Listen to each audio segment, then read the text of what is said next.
Welcome to this next session of the Broken Chapters author interview series. And today we have one of our authors, Susan Fujii, and I'm excited to welcome her. And my name is Krista, and I lead 100X Publishing and the Author Acceleration Academy. So you are watching the Author Acceleration Academy YouTube channel. Welcome again. And it has been so fun so far interviewing the authors of the Broken Chapters book. Now, for those of you who don't know what Broken Chapters is, this is a book that 100X Publishing released in May of 2023, and it has 21 authors, including myself and Susan, and we each wrote one chapter about a part of our life that we were dealing with struggles, pain, loss, mindset things. It could have been any number of issues, and there are quite a few different in this represented in the book. But then we saw God show up in it and change some things, and he rewrote some of those broken chapters. And so today we get to hear from Susan, and she's the author of chapter 3, which is called His Creation is Perfect. So welcome, Susan. Thank you very much, Krista. Thank you for doing this. Thank you for being a part of the book. I'm really glad that you are with us and one of the authors of this book, and you're an author actually of other books as well. So it's very exciting. And yeah, I appreciate your chapter. It does talk a lot about identity things, which I know pretty much everybody has dealt with some issues in that area in their life. And if you don't mind, I would love to just read a little bit of your bio as we get going. Okay. Susan Fujii, author, teacher, worship dancer. You are born and raised in the United States, and you currently, for the rest of this month, live in Hokkaido, Japan. And your parents are Japanese, and you're going to be soon moving back to Hawaii, where you previously lived, which is exciting. And I know many of us want to come visit you. So Yes. Please come. Please come. And you wrote a book this year called Two Sisters, Dementia Caregiving with the Reckless Love of God. And it describes your journey of caring for your mother and your aunt at the same time, as they both battled Lewy body dementia and Alzheimer's disease. And that book is quite amazing. I'm always thankful to be able to help you work on that and get that published as well. And I love it too that you also you lead a hula dance ministry in Japan, which is amazing. I love seeing your pictures of performances and things that your group is up to. And so, yes, chapter 3, His Creation is Perfect. Now, of course, each person's chapter describes a different kind of brokenness that they had. And so what would you say about your chapter, His Creation is Perfect, and why did you pick that particular topic to write about? Well, I think for the longest time, I wasn't happy with myself. I wanted to be something different. I didn't like being quiet. I didn't like being just not able to say anything. I didn't like who I was. And so I wanted to be something different. I wanted to be outgoing. I wanted to be one of those rah-rah people, always laughing and being the life of the party. But every time I went to a party, I just froze. And so I just tried really hard to change myself, and I wanted to be something different or be someone different. And it just got to the point where it was just exhausting, and I tried so many different things. And after a while, I just so tired, I just refused to leave the house. I just wanted to be invisible. And so it was like there, I thought there must be something to this life that I'm not picking up. And so that was my search. And then I found God. And so then I thought, there's something here. And then I think what really hit me was when I listened to Bill Johnson. He said, once you find out who you are, you never want to be like somebody else. And I thought, I don't know who I am. So that's when I decided, okay, I got to find out who I am. Oh, that's really good. Wow, that revelation of like, oh, I don't know who I am, and then and then the journey that requires, and I feel like that's something that really people are trying to find that in all kinds of different places, listening to all kinds of different voices, and could be things in culture, society, whatever, what your parents said, or all the different things, teachers, and really the only voice that really knows the full identity then is God. If he made us, he knows exactly who we are, what we're supposed to do, who we're supposed to be, gifts, calling, just all the pieces of his heart that he's given to each of us. And yeah, wow, that's really good. So how do you feel like God like showed up in that for you, about just restoring the identity that he really gave you and you discovering that? Well, I think the very first one that made me realize that I wasn't made to be that rah-rah person was I just one day I was just really just tired of myself. And my father said something that he didn't say it to me, but he said it to my mother, and my mother said it to me. And he was just worried that I was just so introverted and wanted to be so invisible to the world that he was just saying, oh, she's a nice girl, but she doesn't have a personality. And when I buried that when I was little, but then when I grew up, I think God kind of during an inner healing tape that I was listening to, it came up. And I thought, oh my gosh. And so then I didn't know what to do. I know I was supposed to just give that to God, lay it at the cross and the blood wash it and all this stuff. But it was just a shock to me. And it was like, oh, I was just shocked. And so then later on, different voices, the enemy's voice started to talk to me. And I got to the point where I just wanted to die. I was like, okay, Lord, I cannot kill myself. So you kill me. I don't care where I am in heaven. I can be at the door. It doesn't matter. I don't have to be inside. And I was just crying when I was walking to the bus stop. And then he spoke to me. He said, I gave you a personality. I gave you a quiet and gentle spirit. And I'm like, oh, so I don't have to be outgoing and rah-rah and everything. I can be quiet and gentle. That's okay. And after that, it never bothered me. So I was at a party and I was listening and everybody was just laughing and everything. And I enjoyed listening to everybody for the first time. It's like, oh, I'm okay being like this.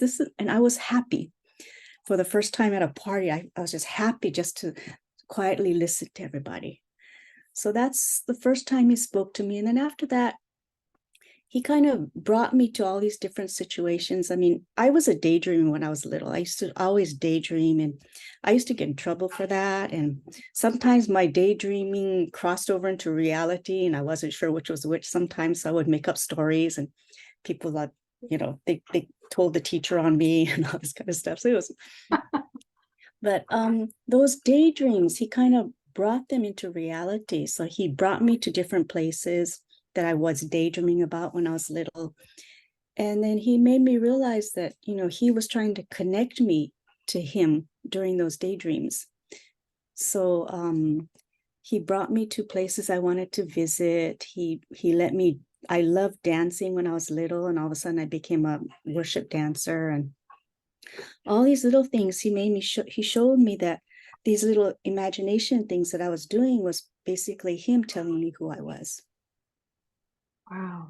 So he really like brought you to a place where you finally felt settled, like your identity was settled. And I love that how he can just speak like one thing and it changes everything.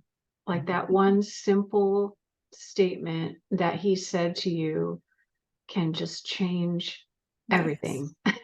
Settled everything. And suddenly you were content to just be who you were, and not, yeah, you didn't have to wonder anymore, you didn't have to want to be something different, you didn't have to think that you weren't enough or that just all the things and the daydreams too. Yeah, I love that as well. Yeah, he's probably just has given you a really great imagination. Um, and so sometimes, I guess maybe that is sometimes misunderstood by others, right? Just that imagination, and I think that can be sometimes part of the prophetic as well. Oh, yeah, I never thought about that though. Yeah. Yeah. So that was interesting. So I kind of need to look into that. I was thinking. Yeah, yeah, that's what I've heard actually recently. Just part of a group that I'm involved in, they were talking about people who tend to daydream and like live in other atmospheres in their mind. Like they're always somewhere else envisioning and things that, that can be someone who potentially has some prophetic or some prophet in them. So I don't know. That could be. Yeah, that'll be an interesting journey next. Yeah, exactly. Always a new journey to take for sure. Yes. Yeah. Well, I would love it if I mean, obviously you've been on a journey of identity and some the shifting. I feel like I have to in my life, and that continues to unfold. And it probably does for people. We just go from glory to glory as long as we're here on earth, and he's showing us new things and refining and revealing things about ourselves that he wants us to know. But if there's somebody watching who is struggling maybe with some identity things, who maybe even sometimes people have goals or dreams like, I wish I could, oh gee, wouldn't it be nice if I could do these things, but their identity kind of hinders them from trying things even. What would you have to say to somebody who has some identity struggles that they have right now? Well, I think for me, the first thing was to recognize that, okay, God created me. And so if he created me, and if you look at all these other people, you're different than everybody else. So it's okay to be different.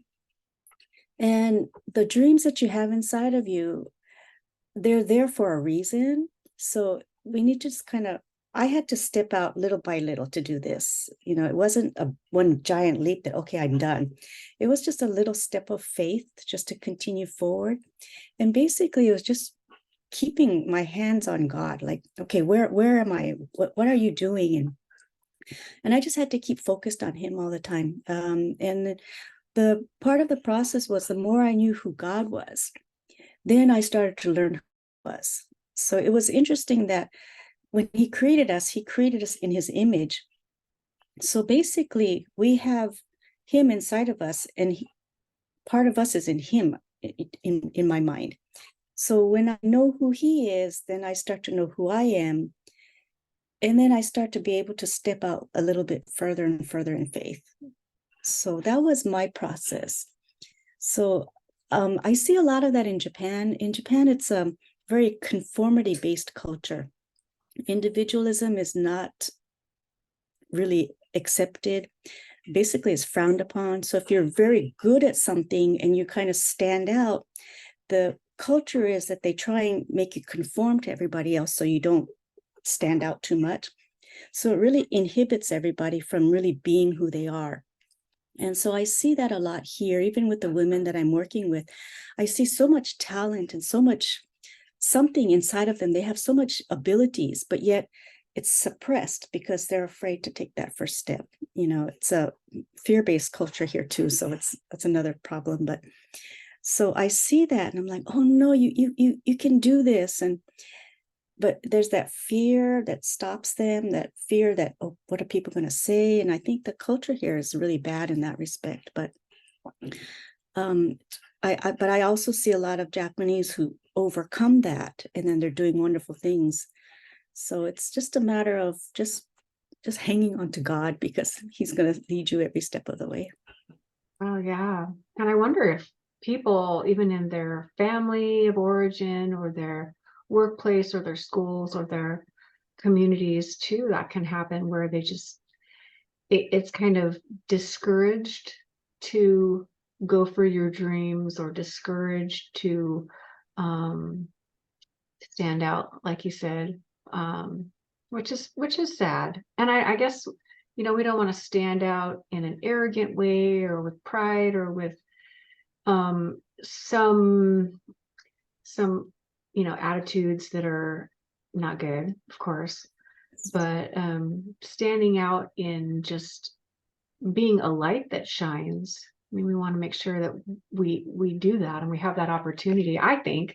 And of course, as Americans in our culture, we kind of celebrate that, I think, more often than maybe some other places too. But yeah, and I think sometimes, though, do we celebrate that too much? And then people who like, this is this famous person, this is the person on the pedestal, and this is the whatever. And I think that can be a ditch to fall into as well. And then the comparison comes, and then, oh well, I'm not, my gifts and my skills and my talents are just not that great, and so I'm just less than. And some of that can happen too, which God never wants us to fall into that either. It's like, how can we as his people be exactly who he has created us to be, and nothing more? Stop striving for like something different, trying to be something different, or whatever that is, because it ultimately won't satisfy anyway if it's not really who we are and what we're supposed to be doing. And nothing less either, where we kind of just discount ourselves and those things too. So yeah, how can we get to that place where we're just like, Yeah, that's still a challenge. I think so I'm still too. working on it. I feel like I am as well, trying to push myself out of my comfort zone in some ways. But then it's like, okay, I don't want to overstep and step outside of the pace that God has, or the places that God has. Yeah, it can be hard when you're an idea person, because you just want to do all the things. But some of those things probably are just our own good ideas, and maybe we should just not. I know. I remember one time my friend and I were planning a trip, and all of a sudden I got all excited. I'm like, oh, let's do this, and let's go here, let's go there. And then she let me go on and on for about 5 minutes. And then she said, Susan, I'll plan the trip. So All the things. I was going to do them all. Right. And so, yeah, I see you do have an adventurous spirit, though, in you. Like, that's something that I just see as you are someone who's you're quiet and kind and gentle, but you have this adventurous side that you'd be like, oh, I could try that. I could do that too at the same time. So I really love that about you. Yeah, the hula, especially the hula ministry. I mean, I lived in Hawaii, yes, but I never really learned hula there. I Oh, loved watching it, and I loved the smell of the flowers and the beautiful colors that went along with it. But I was satisfied with that there. So when I came here and God kind of led me to do hula, again, because of this identity issue, it's like, I can't do that. Who am I to do that? And I don't have a teacher. And I was going on and on. And then one day God said, is Jesus not enough for your teacher? wow. And I'm like, oh, okay. so, so He, it's one of those things. he's definitely, yeah, our best teacher. And so if he says you can do this, then like, okay. Yeah, I know. It's like, okay, I'll try. And it's one little tiny step at a time. But it's been, what, 20 years or over 20 years already since I started that. So Wow, that's a long time. Yeah. yeah, it is. Yeah. You're like an expert now. Well, sometimes no, but I enjoy it. To me, it's like, because I enjoy it, I still want to learn. So I go back and I watch to see how they do things, and then I read articles, and I still try and keep up and learn. But it's just been such a beautiful, beautiful experience. Yeah. Yeah, that's amazing. That's when I think you can tell that you really, it's kind of like this is who you are, is when you you're in something and you love it and you still want to learn and you're excited to teach others about it too. So yeah, that's for sure like a passion. Yeah, I love that. Well, Susan, okay, so what are you up to now? And I would love it if you could share about your book that you've written. And I know you're writing, you're just doing all the writing things. And so let us know about what you're up to with that. Yes, I'm relaunching my Two Sisters book. I have a copy here. Yeah. Um, this is a beautiful cover. Thank you, Krista. But I published it, but I didn't know anything about marketing at the time. So I just uploaded it and I thought, okay, I'm done. And then all of a sudden it's like, God is telling me, how are you going to sell it? How are you going to market it? And I'm like, I don't know. But so I am relaunching it December 1st. It'll be on a promotional price for from the 1st to the 15th for 99 cents, the Kindle version. And I'm going to relaunch that. And then I'm also working on a slight follow-up devotional type of book, because while I was going through this caregiving process, there were so many situations and so many emotions that came up, and I didn't know how to deal with it. So my prayer was help, help. And that's all I said. And I knew there were Bible verses that spoke to it, but I couldn't find them at that time. So I kind of recalled all these different situations that I went through, and then I formed, I wrote a devotional, like, so when you're in this situation, for example, when they become like a social butterfly, here they are, they're not responding very well to you, but then a visitor comes and all of a sudden they're back to their normal selves. And it's like, well, what happened here? And it's very unexpected when that happens and you don't know how to deal with it at the time. So like little situations like that, I picked up, and then I wrote a little devotional, a little teaching on that. And then I found Bible verses that spoke to that moment. And so those are things you can declare, because, the words that you declare, those are, you're speaking truth into the situation, and it changes a lot of the things. So I'm almost done with that. So that should be out by, I'm targeting February of next year. And God gave me another book to write a few weeks ago. So I'll be working on that. So I loved writing when I was little. So it's like, okay, now I get to write. So The season of writing is yes. upon you. I love that. Yeah. And so now I feel like with your devotional, this is something that can really minister to the hearts of people who are caregiving. And I think your first book will as well, The Two Sisters, just in you sharing your story specifically and all the things that you saw, went through, experienced, kind of fought for in some cases with your mom and your aunt. And I think people who have been caregivers or are caregiving now, will see a lot in your story that's encouraging to them. And then I like this devotional that they can do to they need refreshing. Yeah, they need refreshing. So this is going to be a great project. And what is that book called? I don't really have a title yet, but Oh, okay. I'm using the word aloha as an acronym to help put everything into perspective. I love I guess it. because my mother and my aunt are originally from Japan, but we lived in Hawaii for a long time. So I Yeah, still have that Japanese Hawaii connection. yeah. And the spirit of aloha in Hawaii was really special to me. So I kind of wanted to use that in there. So I was thinking of something like Aloha Heart Garden, but then does that really speak to what the content is about? So right now I'm still not sure, but Yeah. So you have some working ideas, and yeah. Yep. God will give you the perfect title and subtitle for that. Yeah. That's amazing. Okay, I look forward to learning more about that one. yeah, So I'll be sending that to you shortly. Okay, okay.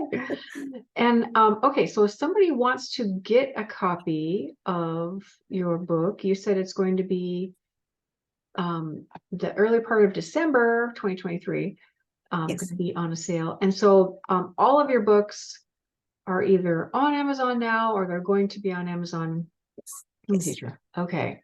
Okay, so people can look you up. Do you have a website as well that you want to direct people to? I have a very, very simple website right now. When I go back to the States, I will kind of work on that. But Yeah, people can still reach me at susanfujiiauthor.com. I do have a simple website where you can reach out. nice. Okay, great. SusanFujii.com. Two eyes on that on the end. Okay, Yes, twice. Twice. wonderful. Okay, well, Susan Fujii. Okay, say that one more time, your website address. Awesome. susanfujiiauthor.com. Got it. Okay. I will make sure that I put that on our episode as well in the comments so people can just click Oh, right okay. to Thank that. you. So you Thank are you. welcome. That's great. Well, I appreciate you coming on, Susan, and thank you again for being part of Broken Chapters. You brought, like, each person brings something so unique, which I love, and just the journey of, yeah, there are a lot of people who feel like, you know, they're different and that's bad, or they're not fitting in, or they just want to be something else, be someone else, all of those types of things. So I appreciate you coming in and telling your story about that. So Well, thank you for letting me share. Thank you very much. oh, you're welcome anytime. And okay, do you have a last thought for, well, I love what you said when you said that you heard someone say, when you know God better, or when you know God, then you can know yourself. And do you have a last thought for listeners today? I think I mentioned it in the last part of the chapter that I wrote, but I really believe that each person is a masterpiece. I mean, when you really get to know a person and listen to them and talk to them, and you realize how special they are, you realize how beautiful they are, how just unique and special, and each when I make my choreography and then I think, oh, this is great, I love it, it's special to me. And so it's the same way with God. When he made us and he looks at each one of us, I feel like, oh, he's saying the same thing. So I just want everybody to believe that they are very special, that they are a masterpiece, and they have something to give and something to receive from this world. So I just want everybody to know that, oh, you are a masterpiece and you are beautiful. And I just hope that you just step out if you're still feeling a little hesitant, just to step out and just see what God can do, because he'll do amazing things. Oh, I love that. Step out and see what God can do. Yes. Amen to that, Suzanne. I love that wisdom. Thank you so much. Well, This thank you is again, Krista. You are welcome, Susan. Okay. Well, I hope that you enjoyed this fantastic interview with Susan Fujii. And again, I'm Krista Dunk. Thank you so much for watching, and hope you enjoyed this next episode in the Broken Chapters author interview series here on the Author Acceleration Academy YouTube channel. And blessings to you. We hope you are encouraged in the Lord and go forth and do and be all that God has called you to. So we thank you for watching again, and bye for now.